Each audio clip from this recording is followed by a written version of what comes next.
Gloria a Dios.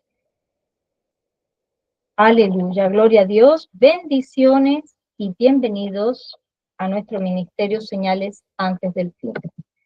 Primeramente, le damos toda la gloria y honra a nuestro Padre Celestial por habernos permitido una vez más estar reunidos aquí en familia.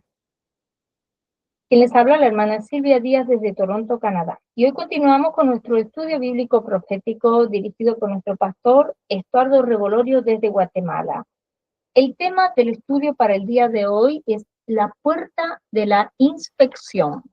Les recordamos que este es un estudio sobre las puertas de Jerusalén y su panorama profético para la iglesia en este tiempo final.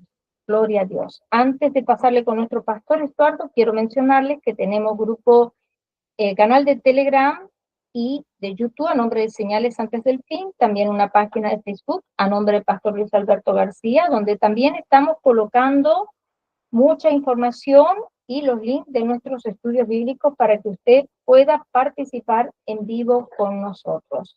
Le pedimos por favor que se suscriban y compartan los estudios bíblicos de sana doctrina para que también puedan ser de mucha bendición para otras vidas. También nuestro pastor Estuardo Revolorio tiene una página en Facebook a nombre de Estuardo Revolorio y un hermoso grupo en Facebook llamado Ministerio Mirad Acción Señales Antes del Fin. Y también un canal de YouTube a nombre de Estuardo Revolorio. De la misma manera, le pedimos que se suscriban a sus páginas y lo apoyemos en su ministerio. Amén. Ahora sí, le damos la más cordial bienvenida a nuestro pastor Estuardo para que pueda comenzar con este maravilloso estudio profético de la palabra de Dios. Bendiciones, pastor Estuardo, y bienvenido. Muy buenas noches, amados hermanos. Damos gracias a Dios por estar nuevamente reunidos. Vamos a orar para aprovechar el tiempo y poder compartir este estudio. Esta puerta también no es muy extensa, es algo corto, pero lo vamos a entrelazar con un tema también creo que eh, podemos decir, ¿va? Les va a fascinar porque es una sorpresa, ¿verdad? Para los que no han estado. Vamos a pedirle al Señor que nos ayude. Padre que estás en el cielo, gracias por esta oportunidad. Bendice este servicio, bendice tu palabra. Por favor, y que la semilla caiga en buena tierra en nuestro corazón. Y ayúdanos a despertar más, Señor, a convertirnos más a ti. Lo suplicamos en el nombre poderoso de Cristo Jesús. Amén. Bueno, amados hermanos, vamos a empezar a compartir acá. Gloria al Señor. Bueno, entonces hoy, amados hermanos, nos toca ver la puerta de la inspección. En el estudio anterior vimos la puerta oriental. Vimos, amados hermanos, que es la puerta que hasta este tiempo está cerrada y el único que la puede abrir, cumpliendo las escrituras, es nuestro Señor Jesucristo. Entonces dice Salmo 87, versículo 2, el Señor ama las puertas de Sión, más que todas las otras moradas de Jacob. Nehemías capítulo 3, versículo 31 dice, después de él, Malquías, uno de los orfebres, hizo reparación hasta la casa de los sirvientes del templo y de los mercaderes, frente a la puerta de la inspección y hasta el aposento alto de la esquina. Mire lo que significa Malquías. Yahweh es mi rey o Jehová es mi rey. Entonces, mire quién fue el que comenzó a reparar. El único que repara y el único que va a trabajar en esta puerta es el Señor, ¿verdad? Jehová es mi rey. Entonces, esta puerta recibe otros nombres. La puerta se le denomina también como puerta de las revistas, o puerta de los juicios, o puerta del aislamiento. Entonces, a veces se va a usar, pues podemos decir en algunas versiones, no va a decir la puerta de la inspección, sino puerta del juicio. Entonces, pero es lo mismo. Entonces, esta puerta lo que representa, amados hermanos, son los juicios de Dios eh, hacia sus hijos, ¿verdad? Aquellos que han perdido el temor de Dios. Los juicios de Dios, podemos aclarar en este tiempo que los juicios de Dios no es su ira, no es la ira de Dios. En este tiempo estamos viendo que los juicios de Dios están sobre la tierra y la Biblia establece que los juicios de Dios es su manifestación de amor, primeramente para sus hijos y después para el mundo. Siempre han existido juicios de Dios, ¿verdad? Sobre la faz de la tierra y sobre la vida y sobre la vida de sus siervos. Por ejemplo, podemos ver en la vida de Abraham, hubo hambre en la tierra, ¿verdad? Fue un juicio que el Señor trajo a la tierra, pero también que trató con la vida de Abraham. Esto no es, como leemos acá, no es una venganza de Dios para, para su pueblo que es desobediente, sino que es, como dice la Biblia, los pasos del hombre son enderezados por Jehová. O sea, es una corrección, es una manifestación de amor y misericordia para nosotros. El juicio de Dios al creyente es un ajuste, ¿verdad? Eh, si anda por otros senderos, pues el Señor lo ubica en el sendero o en la senda antigua que debe andar.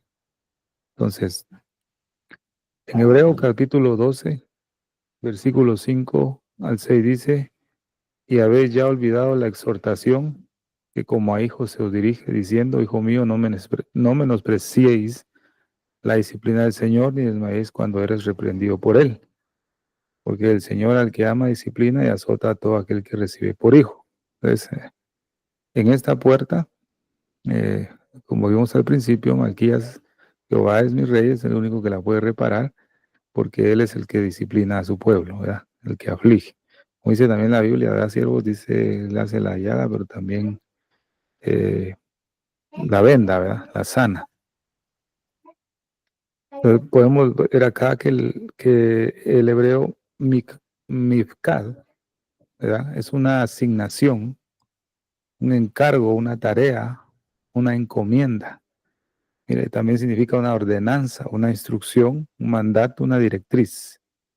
Es vigilar a un subordinado. Fíjese.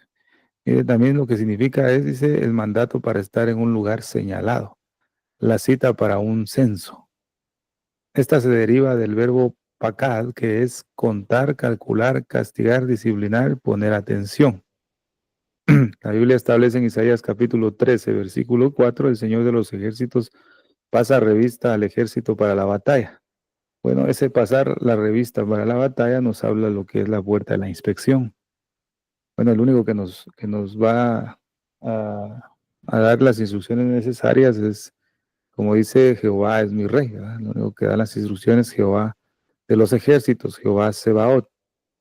¿Verdad? Él nos va a dar las instrucciones necesarias para este tiempo que estamos viviendo, ¿verdad? Todos habían puesto su confianza y podemos verlo, así, si es así, confirmarlo al final, ¿verdad, hermanos? Pero eh, muchos hijos de Dios que habían puesto la confianza en un hombre, ¿verdad? En un gobernante en este tiempo. Y mire lo que yo leí un pensamiento por ahí. Fíjese pues, Dios, ese pensamiento dice así: cuando Dios quiere mandar juicios a una nación, pone malos gobernantes, dice. Así es el pensamiento. Cuando Dios quiere poner en juicio a una nación, pone malos gobernantes que la dirija. Entonces, pensaron que tal hombre iba a traer bendición, va. Así él sí, ¿no? Dios lo puso nuevamente para traer juicio, pues, para juicio a las naciones, ¿eh? Pero recordemos que juicio no es venganza, juicio es corrección, disciplina, instrucción, directriz, para poner atención, para pasar revista al ejército para la batalla. O sea, para pasar revista a la iglesia, pues. Pero hemos visto que la iglesia no está preparada para la batalla, pues. Entonces el Señor usa hombres para generar sus juicios sobre la tierra. Eh, Dios tiene bajo control todo, ¿verdad? Tiene en absoluto control. No solo es contar, no solo es censar, no solo es pasar revista de la condición, ¿verdad? Del ejército, sino de cada miembro. Lo examina y lo registra. Quiere decir esto, usted y yo somos del ejército, somos del ejército del Señor, ¿verdad? El Señor pasa una inspección en este tiempo, ¿verdad? Y los años que vienen, pues, se tornarán un poco más duros, ¿verdad? Pero en este tiempo el Señor lo que hace es pasar una inspección y ver la condición en la que usted y yo nos encontramos, definitivamente. Eso es lo que está haciendo el Señor de los ejércitos a través de la puerta. Pero si esta puerta de la inspección no está reparada, es porque no hemos querido someternos a esas directrices y a esas instrucciones de nuestro Señor, Jehová de los ejércitos. Por eso la Biblia dice, no es con ejército ni con fuerza. Bueno, gloria a Dios por ese pasaje. Pero ahora el Señor nos inspecciona. Dice, mira qué tremendo. Nos está inspeccionando a través de sus juicios. Los juicios de Dios están en la tierra. Eso es definitivo. No hay que explicarlo mucho. Todos nos damos cuenta. Ahora, ¿cómo estamos nosotros? ¿En qué condición estamos? Me gustó mucho un mensaje de una sierva que logré ver y captar y dice, bueno, estás pasando una prueba, la estás pasando correctamente, como debe de ser, o la estás pasando mal. Me gustó eso que dijo. Estás pasando la prueba como debe ser, ¿va? A veces no pasamos la prueba como debería de ser, ¿va? Hemos fallado ahí, incluso en la prueba y en la aflicción. Pero ese es un juicio de Dios para nuestra vida, ¿verdad? Y todo lo que hemos pasado anteriormente han sido juicios de Dios en nuestra vida para ver la condición en que estamos. La Biblia dice en Salmo 17:3, tanto en la versión Las Américas como en la versión Dios habla hoy, dice, tú has probado mi corazón, me has visitado de noche. Cuando la Biblia habla de noche, habla de tribulación, angustia, aflicción, etcétera, ¿verdad? O sea, tú has probado mi corazón, me has visitado de noche y me has puesto a prueba y nada hallaste. He resuelto que mi boca no peque. Mire la otra versión, tú has penetrado mis pensamientos. Cuando dice has probado mi corazón es igual a pensamientos. La Biblia dice en Hebreos, ¿verdad? Que la palabra de Dios es viva y eficaz, ¿verdad? Y más cortante que toda espada de dos filos que alcanza a partir el alma, los tuétanos y discierne los pensamientos y las intenciones del corazón. Entonces dice el Señor, tú has penetrado mis pensamientos, de noche has venido a vigilarme. Aquí cambia un poquito el sentido. Quiere decir que en la inspección que el Señor nos está haciendo en ciertas ocasiones, Él está pendiente, ¿va? Pero uno siente que Dios no estaba, uno siente que Dios se alejó, que estamos solos, ¿verdad? Pero dice, me has sometido a prueba de fuego y no has encontrado maldad en mí. ¿En qué condición estaba David? Pues estaba bien, salió aprobado. ¿Cómo nos encontramos nosotros cuando pasamos alguna prueba? ¿Será que podemos decir, y no has encontrado maldad en mí? O sí podemos decir, Señor, sí tengo estas cosas que no te agradan y no las he querido soltar. Aquí están, Señor, perdóname, ¿no? Salimos en otra condición, ¿verdad? Pero como dice la Biblia, que los juicios de Dios son su prueba de amor y misericordia, Dios no condena, sino que lo que hace es alumbrar las tinieblas que hay. Dios examinó a David, ¿verdad? Lo probó. Y vemos que David fue probado casi toda su vida, ¿va? Y dice la Biblia que su corazón era conforme al de Dios, ¿verdad? La palabra probar viene del hebreo bashan, que significa acrisolar. Acrisolar es una técnica para depurar los metales por medio del fuego. También se define como aclaración o purificación de algo por medio de pruebas. Fíjese, qué tremendo. Entonces el Señor muchas veces nos ha acrisolado, ¿verdad, amados hermanos? algunos más, algunos menos, y algunos aún siguen acrisolándose, vamos, hermano. No han tenido mucho reposo, pero siempre Dios concede un tiempo de reposo y de tranquilidad en nuestra vida. Siempre, siempre lo hace, ¿ves? No toda la vida nos pone el Señor a estar en aflicción, ¿verdad? Siempre hay tiempos así bonitos. Eh, en estos tiempos de tranquilidad es donde más peligro corremos, ¿verdad, siervos? Porque tendemos a acomodarnos, no con todos, ¿verdad? No todos es así. También los periodos de tranquilidad son los que uno tiene un poco más de tiempo para poder pensar y meditar en qué cosas tenemos que mejorar, ¿verdad? Dios en este tiempo ha estado interviniendo en la vida del corazón de sus hijos para que a las buenas podamos arrepentirnos, ¿verdad? Siervos amados, pero a veces el corazón está endurecido que, como dice en el libro de Oseas, Efraín eh, es una torta no volteada, dice. Eh, ellos eran todos adúlteros, dice la Escritura, y no piensan en volverse al Señor. Y espíritu de fornicación hay en ellos, dice la Escritura. ¿Va? O sea, imagínense, Efraín ya sabía cuál era la causa del por qué ellos no tenían gozo y no tenían bendición y no eran prósperos en buscar al Señor. Sabían cuál era su pecado, pero aún sabiéndolo, ellos no querían volverse al Señor. Se habían endurecido totalmente su corazón. Y a causa de ese endurecimiento, pues ya había una fuerza espiritual, digamos, extra, ejerciendo ese endurecimiento en su corazón, un espíritu de fornicación. No los dejaba en paz. Pero a nosotros, el Señor, a veces tenemos algunos síntomas, ¿verdad, mis hermanos? Que vimos en la lepra, hinchazón, ¿verdad? Algunos síntomas de la lepra, que no es lepra, sino es síntoma. Y entonces el Señor lo que hace es intervenir en la vida de su iglesia para acrisolar o depurar y aclarar esas manchas que todos solemos tener muchas veces, ¿verdad? En nuestra vida.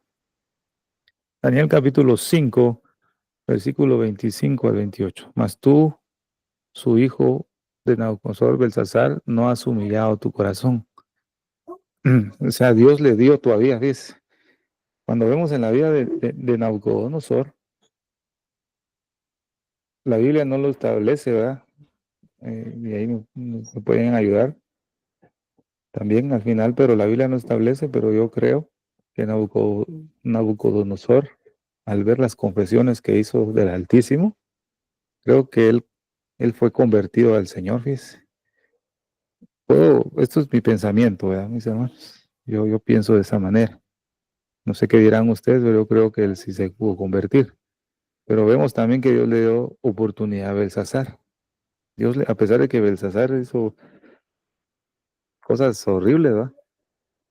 Pero Dios le dio tiempo, ¿ves? Pues no has humillado tu corazón. Dios le dio tiempo aún a Belsasar. Entonces dice que salió la escritura que trazó Mene, Mene, Tekel, Uparsin. Mene contó Dios tu reino y le ha puesto fin. Tekel pesado ha sido en balanza y fuiste hallado falto. Y Pérez tu reino ha sido roto y dado a los medos y a los persas. Mene, Mene, dice, Dios ha contado tu reino y le ha puesto fin. Fíjese, hermano, esto lo vimos hace tiempo también, ¿verdad? En el libro de Daniel. Mene, Mene son 2000 años, ¿verdad? Que el Señor ha dado en este tiempo a la iglesia del Señor, ¿verdad? Pero creo que el Pastor Luis una vez también habló sobre este pasaje. Eh, hemos muchas veces hallado falto, ¿verdad? No hemos pesado bien. Hemos sido hallado falto, dice pesado en balanza, analizado y discernido. Dice, no hemos llegado al peso que Dios ha requerido en cuanto a la santidad, ¿verdad? Por eso Uparsin dice, Dios te ha dividido, fraccionado, te ha quebrado. Vea qué tremendo. Gloria al Señor. Dice 1 Corintios capítulo 11, versículo 27 al 32. De manera que el que coma el pan y beba la copa del Señor indignamente será culpable del cuerpo y de la sangre del Señor. Por tanto, examínese cada uno a sí mismo y entonces coma del pan y beba de la copa. Porque el que come y bebe sin discernir correctamente el cuerpo del Señor come y bebe juicio para sí. Por esta razón hay muchos débiles enfermos entre vosotros y muchos duermen. Pero si nos juzgáramos a nosotros mismos, no seríamos juzgados.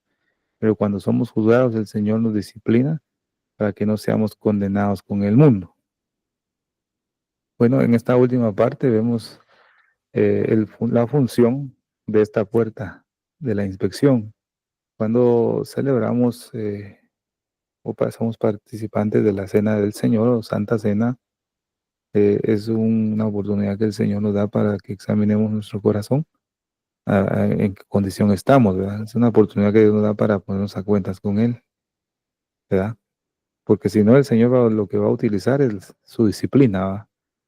Su juicio, su corrección. Dios nos está hablando en esta preciosa noche, amado hermano, que inspeccionemos hoy cómo está nuestra vida, qué es lo que falta, ¿verdad? Lo que el Señor ve en nuestra vida no es cuánto sabemos ni cuánto hacemos, sino nuestro comportamiento. Y definitivamente la falta de arrepentimiento. Eh, Creo que el mensaje es claro. A este tiempo va arrepentidos y convertidos. Es un mensaje que está muy escaso, totalmente escaso, ¿verdad? No, no es muy proclamado. Y cuando se habla de arrepentimiento, pues es como, mm, no es tolerable para mucho pueblo del Señor, ¿verdad? Ayer escuchaba yo un, ¿cómo se le pone? Un diálogo, ¿verdad? Acerca del pecado. Me gustó mucho porque me acosté un poco tarde y mientras escribía algo, me entré a esto de TikTok, ¿va? Y cabal había una transmisión que hablaba sobre si el Hijo de Dios, ya estando pues en Cristo, seguimos siendo pecadores o ya no somos pecadores. Entonces me llamó la atención lo que estaban hablando, ¿va? Varias, puedo decirle, puntos de vista, pero había uno que dijo eh, que ya no, nosotros en Cristo ya no pecamos, ya no estamos, ya no somos pecadores. Hasta cierto punto me puse a analizar yo, bueno, el que está en el Señor ya no practica el pecado. Es muy diferente a decir yo no peco. Recordamos en la lepra, el Señor nos purificó, pero seguimos siendo leprosos, pero leprosos purificados, ¿verdad? Pero la lepra sí, la carne todavía está y tiene que observarse. Pero lastimosamente este varón que hablaba decía, no, ya no puedo pecar. Puedo cometer errores, pero ya no peco. Y bueno, como dijo alguien, una verdad a medias es más peligroso. ¿Va? Una verdad a medias, ¿va? No se dice la totalidad de la verdad. Entonces, me dio la oportunidad el Señor de poder dar una pequeña aportación de lo que hemos hablado acá de la lepra. Y pude compartir lo que hemos hablado acá, de decirles, bueno, está bien, venimos a Cristo, el Señor nos perdona nuestros pecados, nos limpia y nos purifica, ¿verdad? Pero eso no quiere decir que no estamos propensos a fallar si nos descuidamos. La carne pues debe estar en constante observación porque en cualquier momento puede dar señales de vida. Y eso no quiere decir que si ya estamos en Cristo y no hacemos nada, no vamos a tender a pecar bien si nos descuidamos, sí. Síntomas podemos tener, los cuales el Señor nos llama a que lo presentemos, ¿verdad? Como hablamos, hermanos, presentarnos a Él, arrepentirnos y nuestro sumo sacerdote va a accionar su misericordia y su observación sobre nosotros y va a observar si en esa herida o en ese síntoma de hinchazón sale alguna cana, ¿verdad? O algún pelo blanco. Pero es el Señor el que determina eso, ¿verdad? Pero cuando ya se genera un pelo blanco o una llaga profunda, ya sabemos que es declarado inmundo. O sea, quiere decir que aunque es creyente y ya le ha generado ese síntoma, ese pelo blanco o esa llaga, es porque ya comenzó a practicar el pecado, ¿verdad? El Señor lo declara inmundo, pero no quiere decir que es desechado, sino que tiene que presentar una serie de purificación de protocolos para poder nuevamente ser ingresado, ¿verdad?, al campamento. Todo eso lo vimos, pues damos gracias a Dios que lo poco que hemos compartido acá, poco a poco ha sido de bendición para otros, ¿verdad? Porque hay tanta equivocación en este tiempo. Pero imagínense, amados hermanos, que aquellos que creen que ya son perfectos, ¿verdad?, que nunca van a pegar en esta tierra, creo que el Señor es el que juzga el comportamiento y la ausencia de arrepentimiento que pueda haber en nuestra vida. Segunda de Corintios, capítulo 5, versículo 10, porque todos nosotros debemos comparecer, todos. No hay ni uno, ¿verdad? Todos ante el tribunal de Cristo para que cada uno sea recompensado por sus hechos, estando en el cuerpo de acuerdo con lo que hizo, sea bueno o sea malo. O sea, usted y yo, sí o sí, vamos a pasar sobre esa puerta. El fin de todo discurso oído es este: teme a Dios y guarda sus mandamientos, porque esto es el todo del hombre.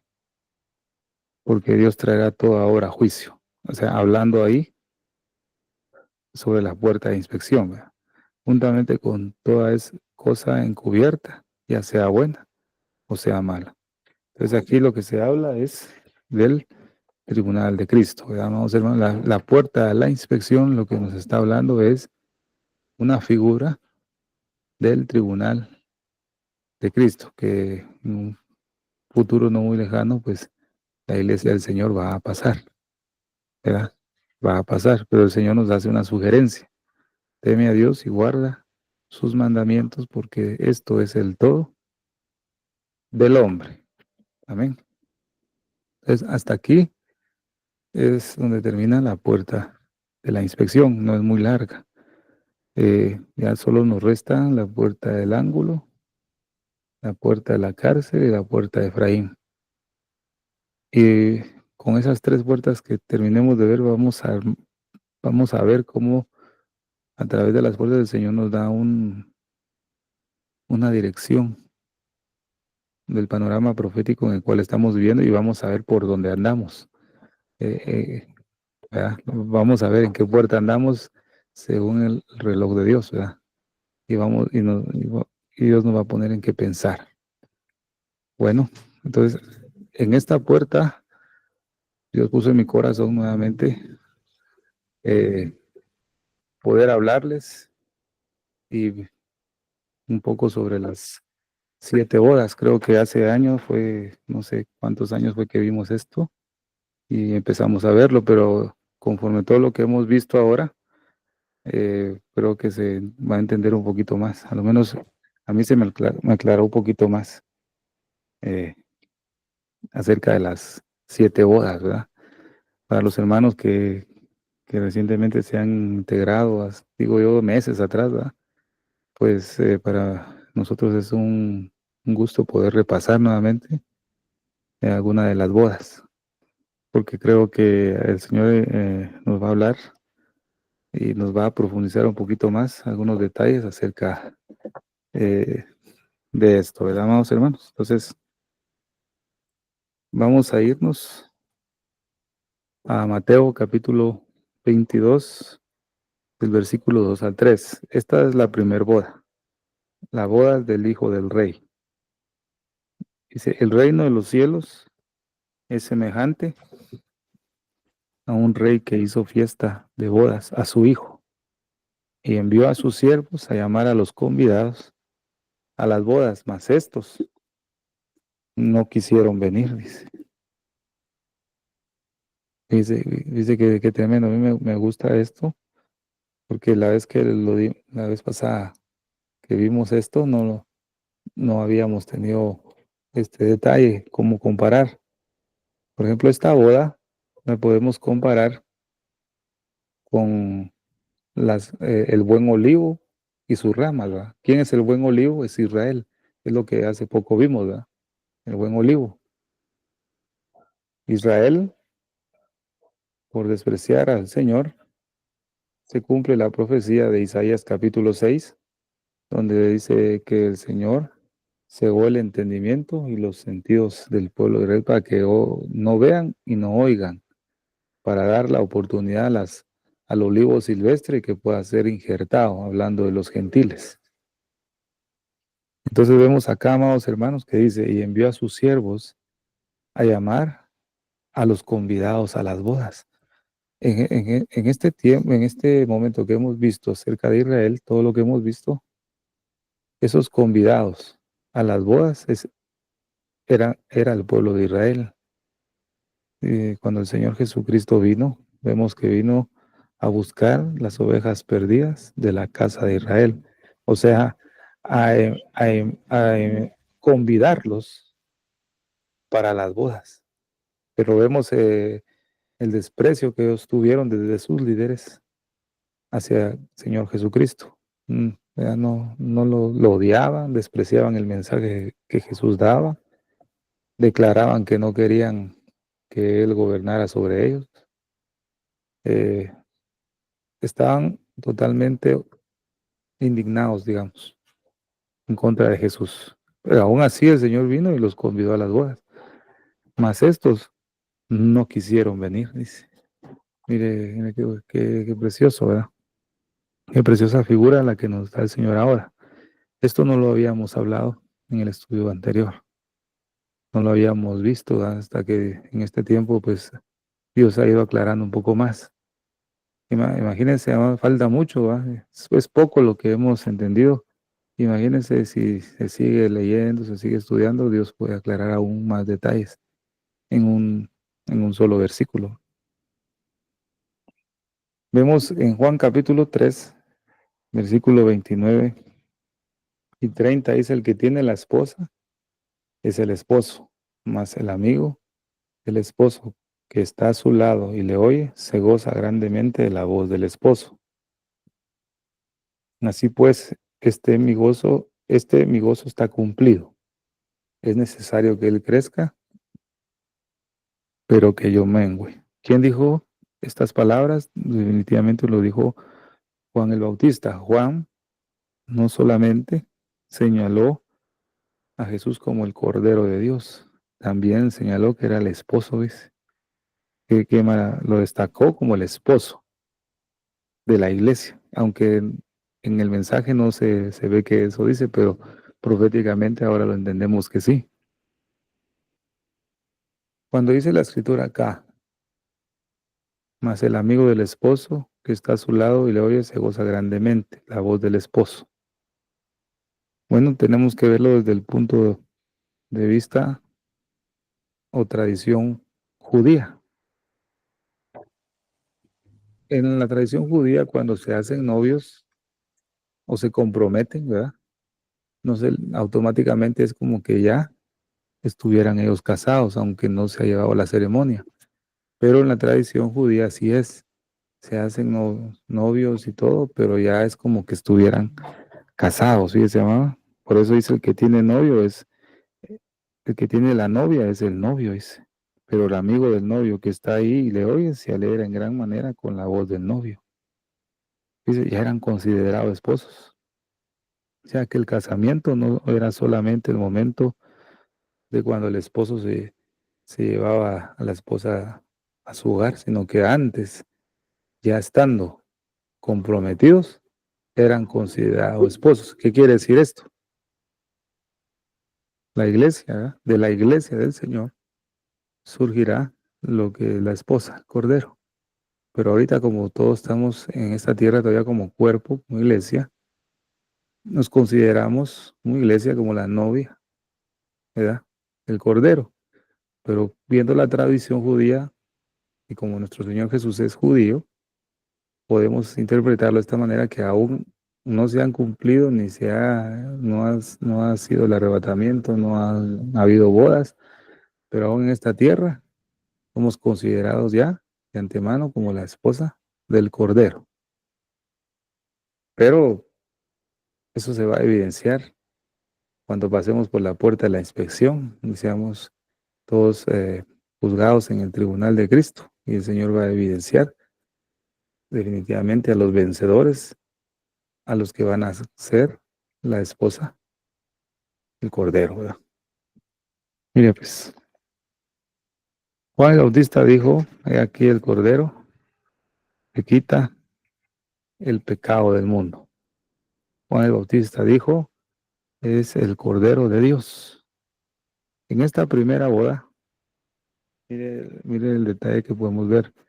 En esta primera boda, el esposo es conocido. El esposo ya es conocido. Juan el Bautista lo dice, he aquí el Cordero de Dios. ¿Verdad? He aquí el esposo. Es evidenciado. Se conoce quién es. Pero la esposa no. Todavía no. Se mencionaba que tiene la esposa, tiene al esposo. Pero solo el esposo es conocido. La esposa todavía no. Permanece completamente oculta. Todavía está escondida. Pero en el pasaje que leímos al principio, podemos ver que los invitados a la boda, fíjese qué maravilloso, los invitados a la boda no representan a la esposa. Entonces, ¿qué representan esos invitados? ¿Va? Esos todavía no son, no es la esposa, lo podemos volver a leer, lo puede volver a leer, lo que leímos al principio. El rey hizo una boda para su hijo y mandó a convidar, pero estos no quisieron llegar. Por eso en Mateo capítulo 22, el versículo 4 al versículo 7 dice, volvió a enviar a otros siervos. O sea, los primeros convidados rechazaron la invitación. Entonces vimos que los que rechazaron la invitación es figura del pueblo de Israel, ¿verdad? Ellos rechazaron, se endurecieron por causa, ¿verdad?, de que nosotros como gentiles tuviéramos la oportunidad de entrar. Entonces, como ellos rechazaron, entonces viene el rey y hace otra invitación, pero la hace a los gentiles. Y está el versículo 4 al versículo 7. Dice, volvió a enviar a otros siervos, diciendo, decid a los convidados, he aquí he preparado mi comida. Mis toros y animales engordados han sido muertos y todo está dispuesto. Todo, venid a las bodas. Mas ellos, sin hacer caso, se fueron, uno a su labranza y otro a sus negocios. Y otros, tomando a los siervos, los afrentaron y los mataron. ¿Verdad? Imagínense, siervos amados. Al oír el rey, se enojó y enviando sus ejércitos destruyó a aquellos homicidas y quemó su ciudad. Bueno, aquí nos habla algo muy importante, ¿viste? Como rechazaron al Mesías, el Señor que dispersó a su pueblo entre las naciones, destruyó Jerusalén, el templo fue quemado, fue destruido totalmente. Muchos judíos fueron muertos y los pocos sobrevivientes fueron llevados esclavos o fueron dispersados en las naciones. Entonces lo que dice acá, al oír el rey se enojó y enviando sus ejércitos destruyó a aquellos homicidas y quemó su ciudad. Entonces, en el versículo 4 al versículo 7 de Mateo capítulo 22, a lo que se está refiriendo es, nos da la descripción del juicio sobre Israel, el cual rechazó al Mesías. Eso es lo que estamos viendo en la primera boda. Se nos muestra el juicio de Dios sobre Israel. Y ahora recordemos lo que vimos en la puerta de la inspección. El juicio de Dios no es venganza, no es ira, sino es una corrección, una directriz, ¿verdad? Un ajuste, una prueba para ver la condición, tanto grupal como individual. Entonces, este juicio que Dios ha traído sobre Israel no es malo, al contrario, es bueno, para que venga la salvación y su pueblo sea renovado nuevamente internamente, ¿verdad, amados hermanos? Pero vemos, amados hermanos, acá, regresamos acá, se me ha olvidado. Entonces, hagamos la diferencia. Del versículo 4 al versículo 7, los primeros invitados a la boda fue Israel, pero Israel rechazó la invitación, rechazó al Mesías. A causa de ese rechazo fueron dispersados entre las naciones, ¿verdad? Y quemó su ciudad. Ahora, como ellos rechazaron, viene la siguiente invitación, del versículo 8 al versículo 14. Entonces dijo a sus siervos, las bodas a la verdad están preparadas, mas los que fueron convidados no eran dignos, dice. No eran dignos, dice. Por eso la Biblia dice, ¿verdad? Orando en todo tiempo para que seáis tenidos por dignos. O sea, la cena del Señor o la cena de las bodas del Cordero es para alguien que es digno. Bueno, que aceptó la invitación en este tiempo. Pero dice, más los que fueron convidados no eran dignos. Bueno, Israel rechazó. Entonces dice, id pues a la salida de los caminos y llamad a las bodas a cuanto halléis. Si los que eran dignos, los que eran primeros, ¿verdad? Hubieran aceptado la invitación, usted y yo no hubiéramos tenido la oportunidad. Si Israel no fue, no, Dios no lo endurece, ¿verdad? No lo endurece. Nosotros no tendríamos ninguna oportunidad de poder entrar al reino de los cielos. No la tendríamos. Pero gracias a ese endurecimiento y aún en ese endurecimiento, Israel ha sido de bendición para las naciones. Aunque las naciones no lo vean, ¿verdad? Pero nosotros que hemos entrado al reino podemos ver que eso ha sido de bendición para nosotros, ¿verdad? Y pues a las salidas de los caminos y llamad a las bodas a cuanto halléis. Y saliendo los siervos por los caminos juntaron a todos los que hallaron juntamente malos y buenos. Y las bodas fueron llenas de convidados. Y entró el rey para ver a los convidados. Y vio ahí un hombre que no estaba vestido de boda. Fíjese, fíjese qué tremendo esto, porque siempre me preguntaba yo, eh, ¿por qué? ¿Cómo entró a esa boda si no tenía vestido correcto? O sea, no había alguien que vigilaba ahí, pues, ¿va? Me preguntaba yo. Bueno, entonces lo que yo he podido ver o entender, hermanos, con todo lo que hemos eh, compartido desde hace mucho tiempo, podemos ver que este que entró sin vestido de boda, pues es creyente, es un creyente definitivamente, pero no se ha dejado poner el yugo. Es, es lo que vimos en Oseas, ¿verdad? Efraín es becerra no domada, amadora del trillar. O sea, referente o figura de los hijos de Dios que hacen un montón de cosas dentro del reino de Dios, pero no tienen puesto el yugo. Y aprended de mí, que soy manso y humilde de corazón. Entonces, este entró a la boda, pero no entró vestido de boda, ¿verdad? No había yugo. Entonces, y le dijo, amigo, ¿cómo entraste aquí sin estar vestido de boda? Mas él enmudeció. Entonces el rey dijo a los que servían, atarle de pies y manos y echarle a las tinieblas de afuera. Allí será el lloro y el crujir de dientes, porque muchos son llamados y y pocos escogidos. O sea, este segundo grupo de convidados somos usted y yo, creyentes de entre los gentiles. Podemos decir ahora confiadamente, este grupo, este segundo grupo de convidados es igual a Benjamín. ¿Se acuerda que vimos eso?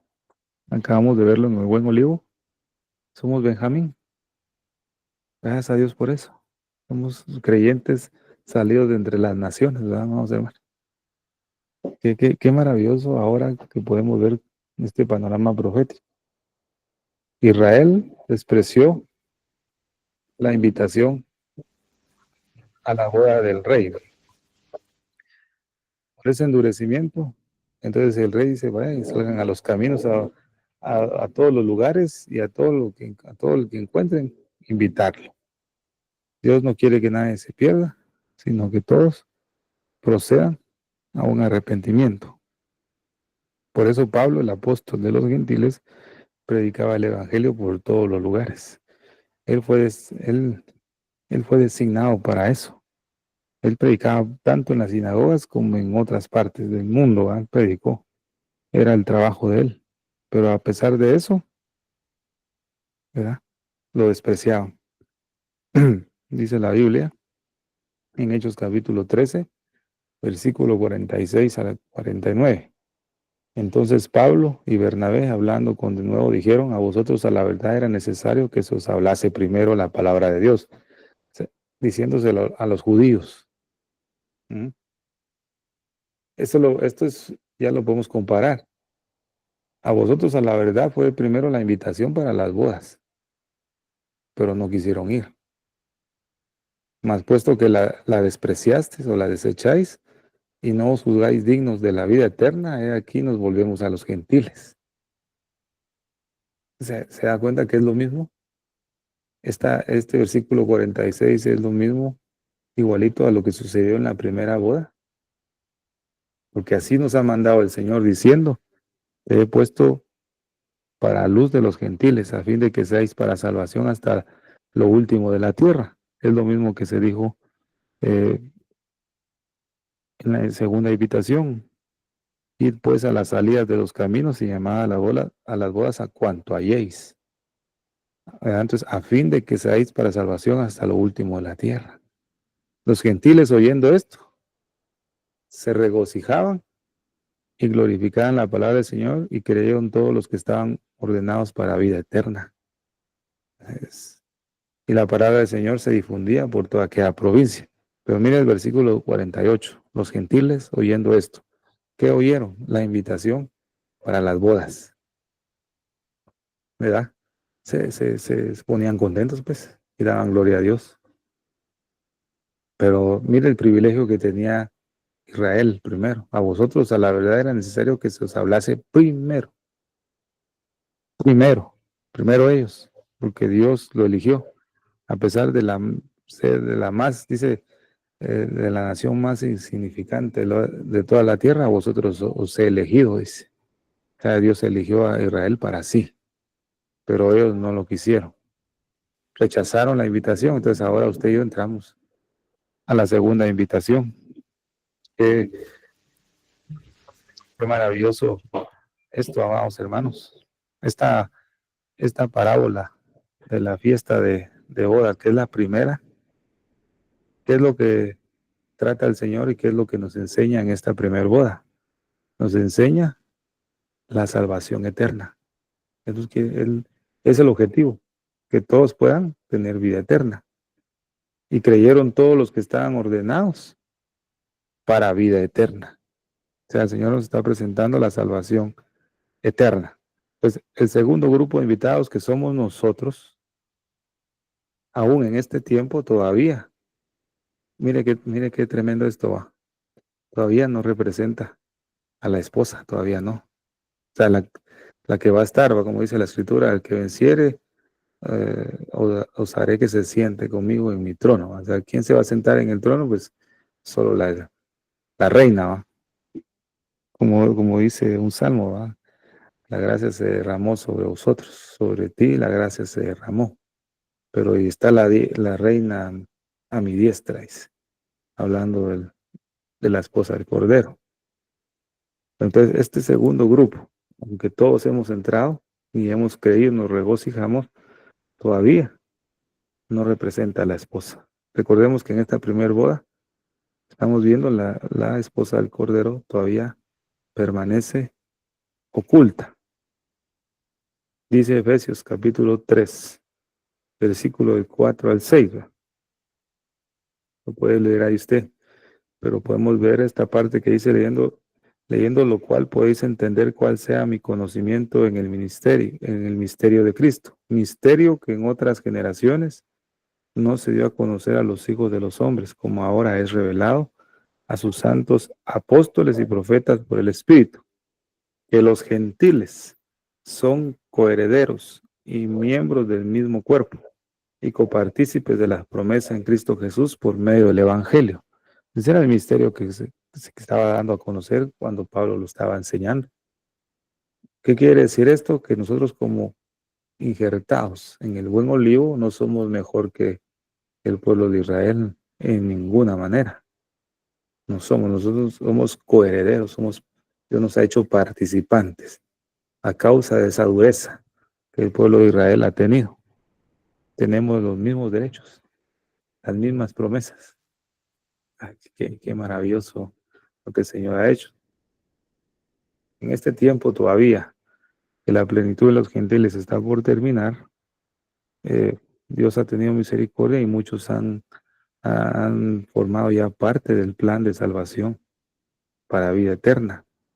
Y muchos participarán de la cena del Señor, ¿verdad? Como invitados, definitivamente.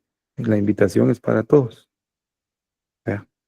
Pero los vencedores, como dice Romanos, en estas cosas somos más que vencedores, son aquellos que van a tener ese galardón de estar sentado juntamente con el Señor, que se siente conmigo en mi trono. Por eso Apocalipsis capítulo 3, versículo 21 dice, al que venciere le daré que se siente conmigo en mi trono, así como yo he vencido y me he sentado con mi Padre en su trono. Mire qué maravilloso es. Entonces, esta primer boda ya podemos tener un poquito más de claridad, que habla sobre la dureza que tuvo Israel y el rechazo a la invitación, y a causa de eso se hizo otra invitación a los gentiles para que pudieran ser participantes. Vemos en esta primera boda que el esposo es conocido, pero la esposa todavía permanece oculta. Pasamos a la segunda boda. ¿Ya? Esto lo vamos a comparar siempre con Mateo capítulo 22, versículo 4 a 7, con los juicios de Israel. ¿Ya? Cuando vimos en Oseas capítulo 2 la fiesta del compromiso, ¿ya? Vimos ese tema, ¿va? Así le pusimos la fiesta del compromiso. Esta fiesta del compromiso se lleva a cabo en el desierto, ¿verdad? Aquí yo la llevaré al desierto y le hablaré a su corazón. Eso lo vimos en Oseas capítulo 2. Entonces dice Apocalipsis capítulo 19, versículos 7 al 8. Gocémonos y alegrémonos y démosle gloria, porque han llegado las bodas del Cordero y su esposa se ha aparejado, dice la versión antigua, ¿verdad? La 1909 o 1569. Se ha aparejado. La versión 60 dice y se ha preparado, ¿verdad? Y a ella se le ha concedido que se vista de lino fino. Cuando dice la Biblia lino fino, lo vimos en la armadura de Dios, en la túnica blanca. Maravilloso, ¿va? Es el vestuario, es el traje de gala que nosotros tenemos que tener, ¿verdad? Se le ha concedido que se vista de lino fino, limpio y resplandeciente, porque el lino fino son las acciones justas de los santos. Bueno, en esta segunda hora se nos revela ya la esposa. En la primera no. En cambio, en esta sí. En esta segunda hora se nos revela la esposa del Cordero. Pero también se ve los convidados o los invitados a las bodas celestiales o a las bodas del Cordero. Por eso dice, y el ángel me dijo, escribe, bienaventurados los que son llamados a la cena de las bodas del Cordero. Habla de invitados. Me dijo, estas son palabras verdaderas de Dios. ¿Quiénes serán estos invitados, amado? ¿Qué es lo que el Señor nos quiere mostrar en este pasaje?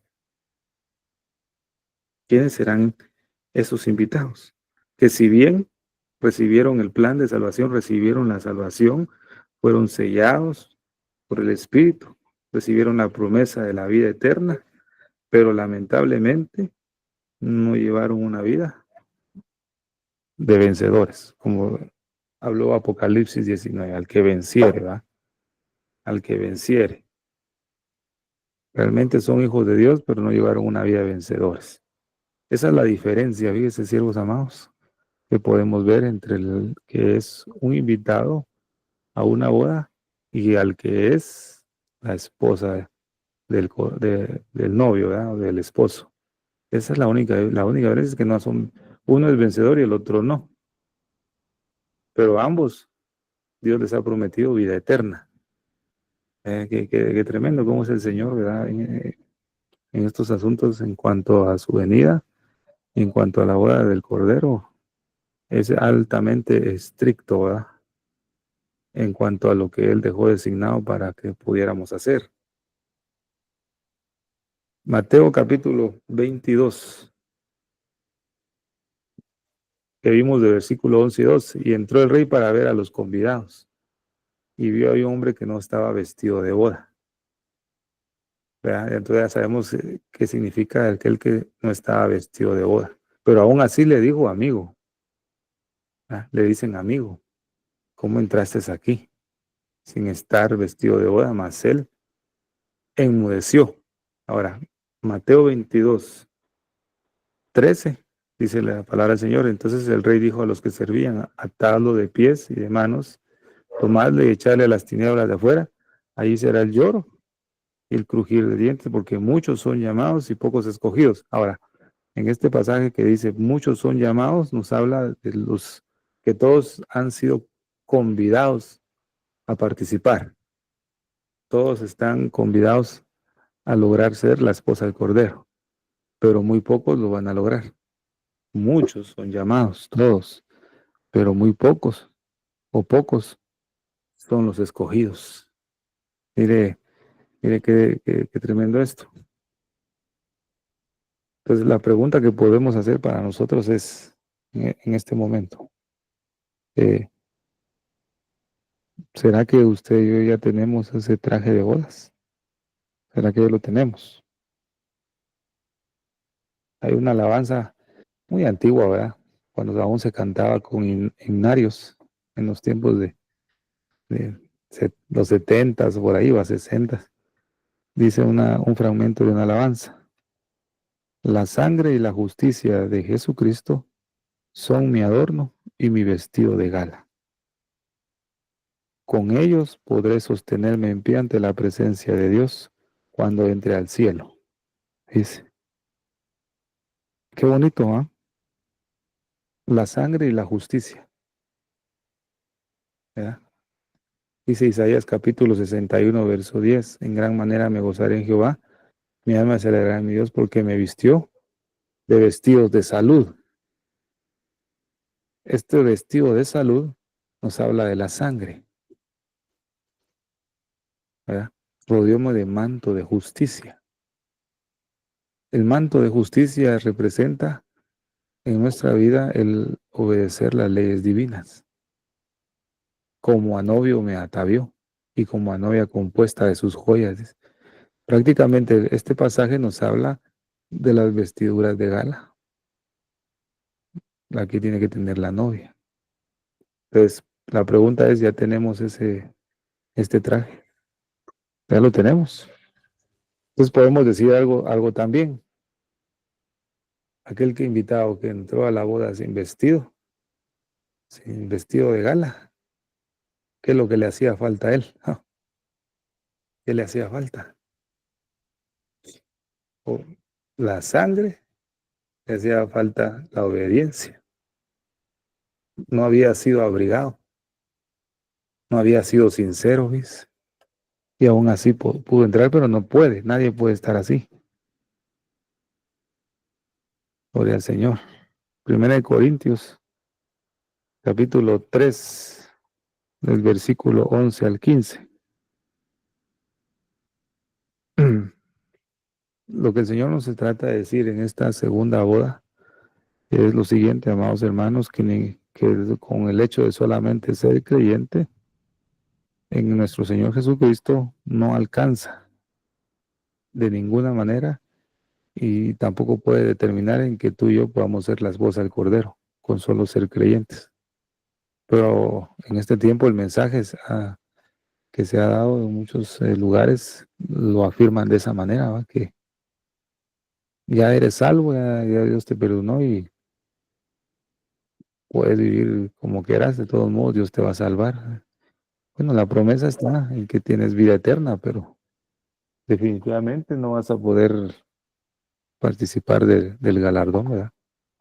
Bueno, si hay una conversión genuina, ¿verdad? Entonces mire lo que dice este versículo, porque nadie puede poner otro fundamento que el que está puesto, el cual es Jesucristo. Bueno, este versículo no se le va a olvidar porque este versículo hace referencia a la puerta del ángulo, que el otro estudio vamos a ver. La puerta del ángulo es Jesucristo. Nadie puede poner otro fundamento, ¿verdad?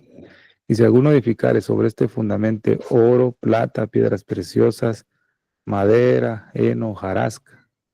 Bueno, en este tiempo final, amados hermanos, todo mundo, casi la mayor parte, habla del Señor Jesucristo en las redes sociales y toman como fundamento a Jesucristo. Entonces el Señor dice, bueno, todos pueden edificar sobre ese fundamento y no todos van a edificar lo mismo. Uno oro, otro plata, otro piedras preciosas, otro madera, otro heno, hojarasca. Pero dice, la hora de cada uno será manifestada, porque el día la declarará. ¿Qué día? Bueno, en el tribunal de Cristo, en ese día, el Señor va a aclarar todo lo que hicimos, si fue bueno o fue malo, ¿va? O fue hojarasca. El único que lo va a decidir es el Señor, ¿verdad? Porque por el fuego será manifestada y la hora de cada uno, cual sea, el fuego hará la prueba. Entonces, ¿qué es lo que va a hacer el fuego? Por ejemplo, si alguien edificó madera, va a venir el fuego y la va a quemar, no va a quedar nada, ¿verdad? Puras cenizas. Pero si hay oro, si se edificó oro, plata, piedras preciosas, la hora de tal va a permanecer. Y lo que estaba sucio sobre eso que edificó, sobre el fundamento que es Cristo, va a ser limpiado por el fuego.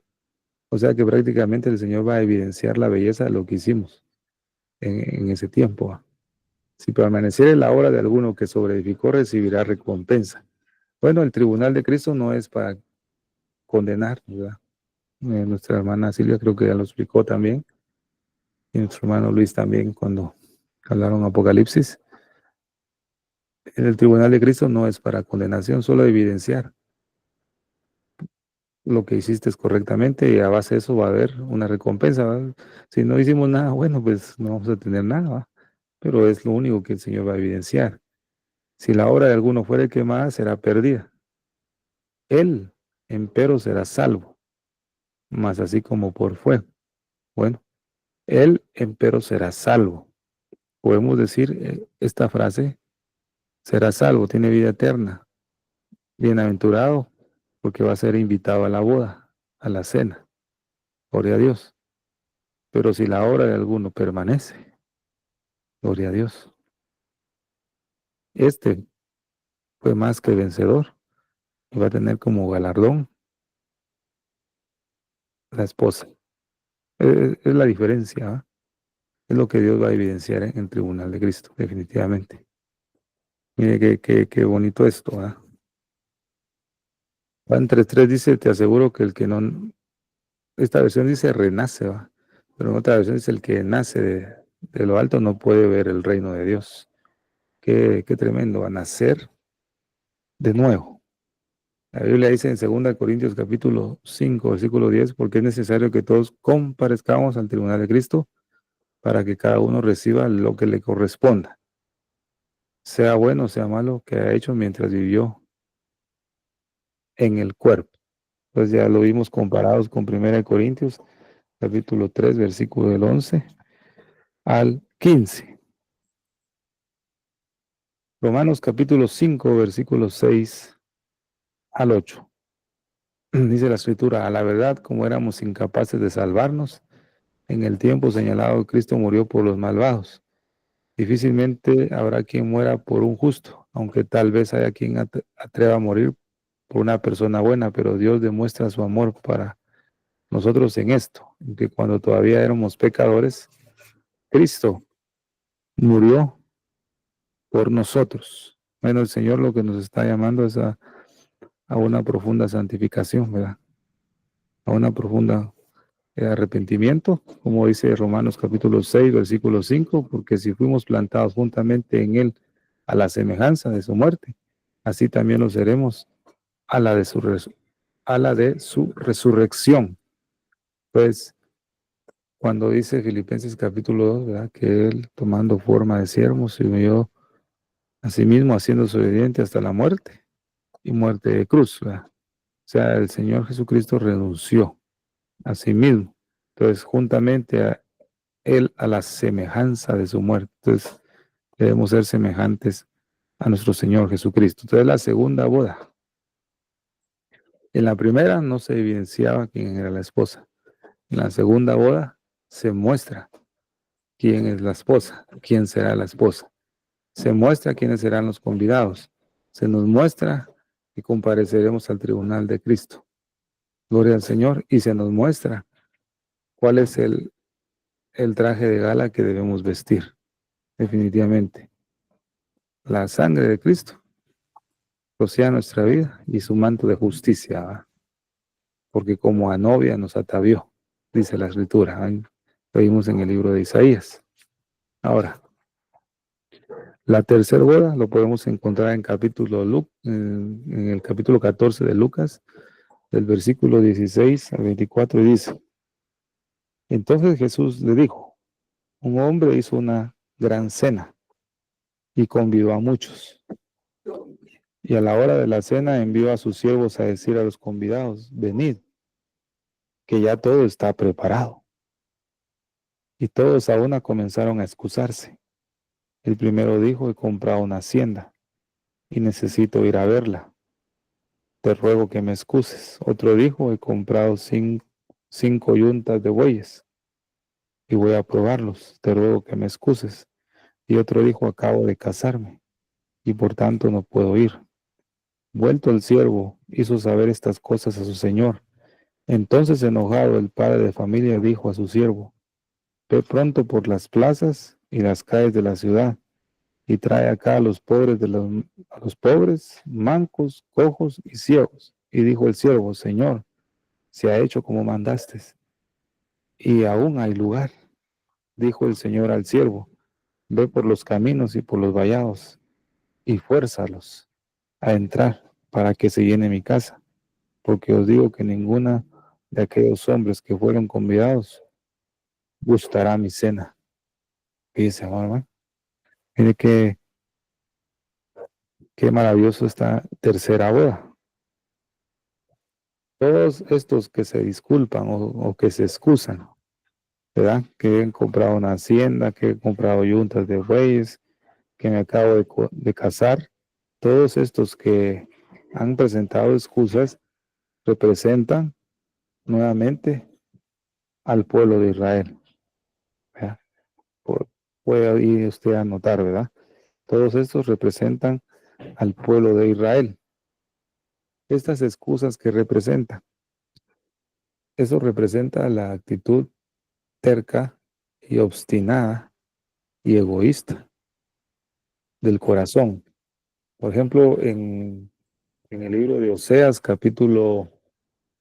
mm, capítulo 7, creo que es, o capítulo 8, habla del pecado de Israel, que se dividió en dos. Primero, porque Israel era terco, y segundo, porque había idolatría. Eso lo que impedía era que el pueblo de Israel entendiera la palabra del Señor y escuchara la voz del Señor. Bueno, habla de la dureza del pueblo de Israel. En este pasaje que estamos leyendo de Lucas, capítulo 14, versículo 16 y 24, la primera parte habla de Israel, habla acerca de eso, de la idolatría, de la obstinación, de la terquedad que había en el pueblo de Israel y la dureza, por lo tanto no podían escuchar la voz. Por eso después el rey dice: vayan, inviten a otros, a cojos, ciegos, mancos, hablando de los gentiles.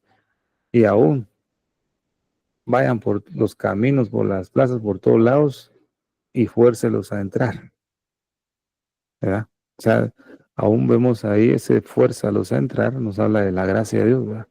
La gracia de Dios es el poder que Dios da para hacer aquello que nosotros no podemos hacer, o sea, forzarlos a entrar. Pero vemos esas excusas, ¿verdad? Del pueblo de Israel, porque había un corazón obstinado y endurecido. Había muchos peros, ¿verdad? Y por tanto la ira del Señor se estaba encendiendo. Y vimos en la primera boda, ¿verdad? Que entonces el Señor, bueno, en la ira el rey pues mandó a quemar la ciudad, ¿verdad? Por haber rechazado al Mesías, fueron dispersados. ¿Verdad? En esta tercera boda, amados hermanos, dice la escritura, porque os digo que ninguno de aquellos hombres que fueron convidados gustarán mi cena. O sea, en esta tercera boda están ocultos tanto el esposo como la esposa, ¿verdad? Ellos están ocultos. Lo que se menciona es la boda. Lo que se menciona son los invitados, ¿verdad? ¿Cómo son los invitados? Y por tanta excusa que tenían, no eran dignos de participar en esta boda. Por eso dice el Señor ahí, no gustarán mi cena, por esa dureza. Lo que prácticamente el Señor está diciendo es que no tendrían comunión con Él, no tendrían comunión. Pero aún así dice la Escritura en Romanos capítulo 11 que el Señor no ha desechado a su pueblo, no lo ha desechado. Ese sufrimiento que ha padecido el pueblo de Israel entre las naciones, aún así es muestra del amor que Dios tiene sobre ellos. Entonces, lo que han padecido es las muchas excusas de los invitados en este tiempo como iglesia también. El Señor hace la invitación y nos está diciendo a nosotros, ya todo está preparado. Y está invitando, pero a veces hay mucha excusa en nuestras vidas, ¿verdad? Tenemos muchas excusas, ¿verdad, amados hermanos? Estamos menospreciando la mesa del Señor. Entonces, en esta tercera boda, la esposa y el esposo permanecen ocultas. Lo que evidencia esta tercera boda es el desprecio de la mesa del Señor. Es el desprecio, la obstinación, la dureza del corazón. Ahora, avanzamos a la cuarta boda. Lucas capítulo 14, del versículo 7 al 14, dice la palabra del Señor.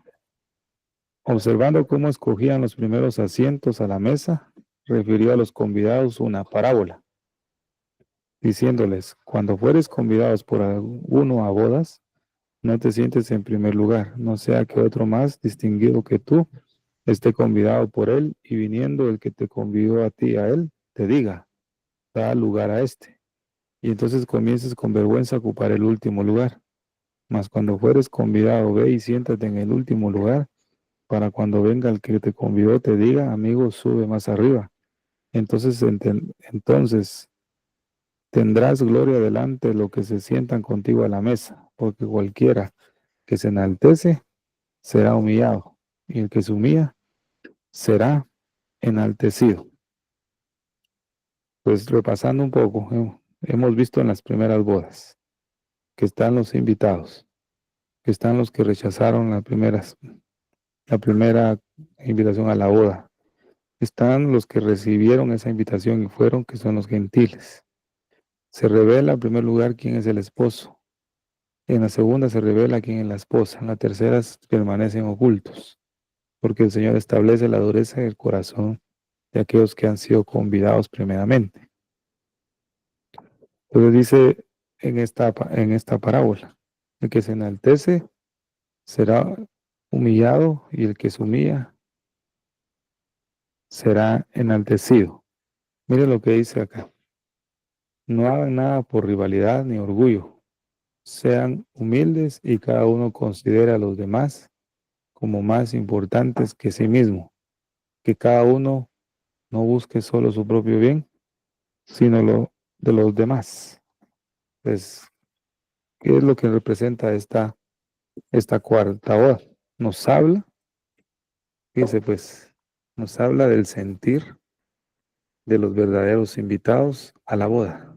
¿Cuál es el sentir? ¿Cuál es ese mismo sentir? Bueno, el que tiene el esposo. Haya pues en vosotros ese sentir que hubo en Cristo Jesús. Filipenses 2:5 dice, tengan la misma actitud o manera de pensar que tuvo Cristo Jesús. Entonces, en esta cuarta boda, el Señor nos insta a que tenemos que tener la misma actitud que tuvo Cristo Jesús, ¿verdad? No el de ser grandes, no el de ser mejores, sino la Biblia dice, aprended de mí, llevad mi yugo sobre vosotros y aprended de mí, que soy manso y humilde de corazón, y hallaréis descanso para vuestra alma. Bueno, entonces lo primero que tenemos que es llevar el yugo. Y el yugo no es difícil, ¿verdad? Como lo muestran muchas veces, ¿verdad? Que el yugo es difícil, ¿no? Dice, llevad mi yugo sobre vosotros. El yugo, y lo vuelvo a explicar, en el pueblo de Israel, algún rabino ya con años de experiencia y se sabe la Torá de memoria y incluso es dirigente, va, un líder de muchos, lo que él enseña, lo que él transmite a sus estudiantes es su conocimiento, ¿verdad? Pero ese conocimiento podemos decir lo que es el yugo. Es cuando el estudiante viene y elige a determinado rabí, digamos, para que le enseñe lo que está diciendo este alumno es, bueno, me voy a poner el yugo que tú me vas a enseñar. Ese yugo es el conocimiento de este judío. Y el alumno lo va a aprender muy bien y luego lo va a transmitir a otros. Pero no solamente lo va a recibir, sino también lo va a hacer, ¿verdad?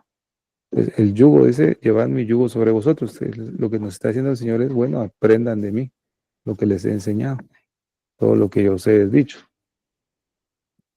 Tienen que saberlo, entonces, ese es mi yugo. Entonces dice, bueno, lo recibimos, ahora dice, y aprended de mí, ¿verdad? Entonces estamos dispuestos a ser discípulos del maestro. Entonces es como decir, bueno, recibo el yugo, pues aprendan de mí. En esta cuarta boda, el Señor lo que nos está diciendo es que debemos ponernos ese yugo, tenemos que aprender.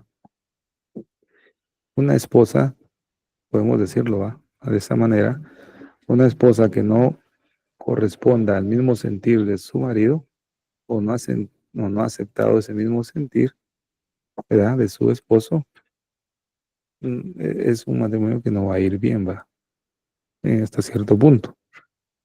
¿Cómo estarán dos juntos si no están de acuerdo? Cuando la Biblia dice eso, dice, ¿cómo estarán dos juntos si no están de acuerdo? Hablaba de Efraín y de Judá. Recordemos que en el tiempo de Salomón, Dios había dado una profecía que cuando él fuera a descansar con sus padres, Israel iba a ser dividido en dos reinos, ¿verdad? El reino del norte y el reino del sur. Cuando fueron divididos, ambos no estaban de acuerdo. Cuando estaba David y todavía Salomón vivía, las tribus de Israel estaban unidas y eran de un mismo sentir y de un mismo pensamiento. Cuando sucedió eso, fueron divididas. Ya las 10 tribus pensaban diferente a la tribu de Judá con Benjamín. No podían estar juntas, no podían volver a estar unidas porque no pensaban lo mismo. A eso se refiere cómo andarán dos juntos si ambos piensan diferente. Entonces lo mismo es acá. Recordemos lo que vimos en la primera boda. Para el Señor, usted y yo ya estamos como su esposa, aunque no se ha consumado, digamos, la celebración de ese matrimonio. Pero puedo decir que la iglesia muchas veces no tiene el sentir que tiene el esposo. Haya en vosotros este mismo sentir que hubo en Cristo Jesús, dice. Pero a veces perdemos ese mismo sentir. Entonces, ¿qué quiere decir eso? Que el que va a ser esposa del Cordero va a tener el mismo sentir que Cristo tiene. Entonces ahí es donde está el problema, fíjense, amados hermanos. No hay el mismo sentir que hubo en Cristo Jesús. Entonces, en esta boda lo que el Señor nos está hablando y nos muestra Es que debemos tener ese sentir en la cuarta boda. ¿Cuál era la actitud de la novia? Pues podemos verlo en 1 de Pedro, capítulo 3, el versículo 1 al 4. Asimismo, vosotras mujeres, dice, estad sujetas a vuestros maridos, para que también los que no creen a la palabra sean ganados sin palabras por la conducta de sus esposas. Bueno, que hay un problema. A veces no mostramos una buena conducta, ¿verdad, amados hermanos?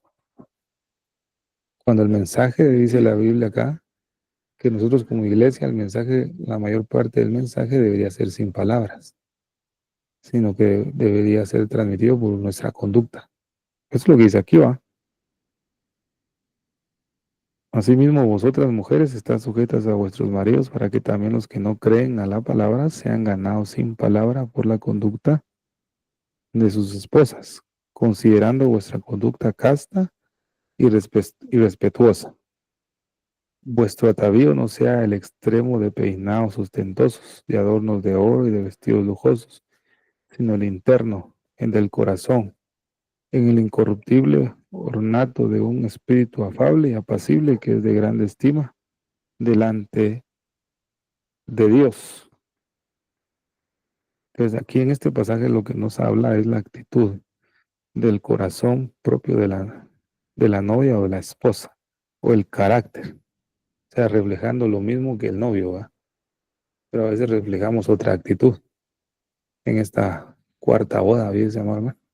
O sea que estamos en tremendo lío, ¿va? Podemos decir. A veces no reflejamos el carácter de Cristo, reflejamos otro. Y por esa causa, a veces en este mundo, muchos ya no quieren nada, no quieren saber nada del Evangelio, quieren saber nada del cristianismo. Creo, muchos han dicho ahí en las transmisiones que he visto, muchos dicen, ya estoy hasta el tope, dice, de tantas religiones, ya no quiero saber nada, no quiero saber nada de nada. Están cansados, dice, amados hermanos, porque creo que se está hablando demasiado y la conducta se ha mostrado poco. Cuando Dios nos dice ahora, en esta noche, que la conducta es la que predica, pues. Bueno, que Dios nos ayude a todos. Vamos a dejar hasta acá, hasta hasta la cuarta boda. Eh, Nos faltan 3 bodas más, pero hasta aquí lo vamos a dejar, amados hermanos, dando que ha sido de bendición en esta preciosa noche. Tiempo, mi hermana Silvia. Amén, gloria a Dios. Qué hermosa sorpresa, Pastor Estuardo. Estar tocando el tema de las bodas. Qué bendición de Dios.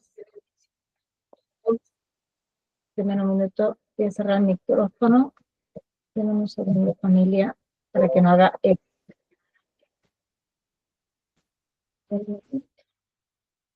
Ok, gloria al Señor. Gloria al Señor. Qué bendición, qué hermoso mensaje, familia, de la palabra de Dios. Damos gracias al Señor, amén, por nuestro pastor Estuardo, por este hermoso estudio que nos trajo la puerta de la inspección y empezó a tocar el tema de las 7 bodas. Hoy habló de la boda 1 hasta la boda número 4 y va a continuar en los próximos estudios, así que familia, entren a horario para que no se pierdan los estudios. Le damos gracias a Dios. Le damos gracias al Señor porque ha permitido que podamos estar hoy aquí reunidos. Amén. Tenemos que continuar buscando a Dios, familia. No dejemos de buscarlo. Cristo viene muy pronto.